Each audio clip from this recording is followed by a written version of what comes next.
మన ఊటీ న్యూస్ కి స్వాగతం. 8 ఎన్నికల ప్రచారం నిమిత్తం అప్పుడు వచ్చినటువంటి మా గౌరవ మాజీ ముఖ్యమంత్రి వర్యులు జగన్మోహన్ రెడ్డి గారు ఆనాడు ఇక్కడ ఎన్నికల ప్రచారంలో నాడు చెప్పారు, ఖచ్చితంగా ప్రతి పార్లమెంటరీ కాన్స్టిట్యున్సీ పరిధిలో నేను ఒక మెడికల్ కాలేజ్ ఇస్తానని చెప్పేసి అన్నారు. అదే విధంగా చెప్పిన విధంగానే ఇక్కడ మెడికల్ కాలేజీ, ఇక్కడ గిరిజన ప్రాంతంలో ఉన్నటువంటి ప్రతి పేదవాడు బాగుండాలి, మెరుగైన వైద్యం అందించాలి, అదే రకంగా ఇంకా ప్రతి పేదవాడు కూడా చదువుకోవడానికి ఇక్కడ కళాశాల ఏర్పాటు చేయాలన్న ఒక ఉద్దేశంతో ఆ రోజు జగన్మోహన్ రెడ్డి గారు పాడేరు మెడికల్ కాలేజ్ ఏర్పాటు చేయడం జరిగింది ఇక్కడ.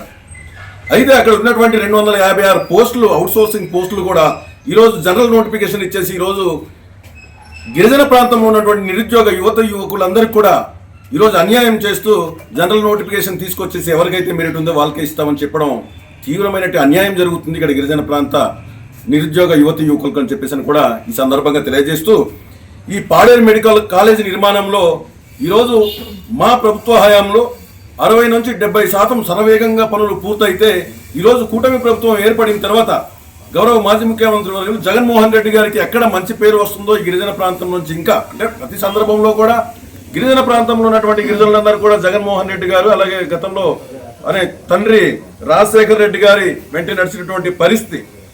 కానీ ఈ మెడికల్ కాలేజ్ పూర్తయితే ఇంకా గిరిజనుల్లో జగన్మోహన్ రెడ్డి గారికి ఇంకా విశ్వాసం పెరిగిపోతుందనే అక్కస్తోనే ఈరోజు మెడికల్ కాలేజీ నిర్మాణం కూడా ఈరోజు నత్తనడకన సాగుతున్నటువంటి పరిస్థితి ఉంది.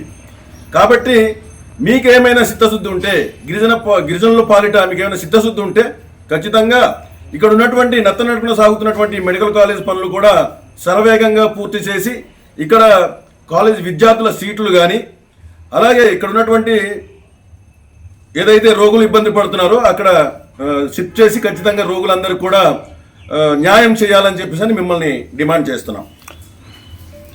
అలాగే పాడేరు ప్రభుత్వ ఆసుపత్రిలో రక్త నిల్వలు లేక చాలామంది జ్యోత పడుతున్నారు.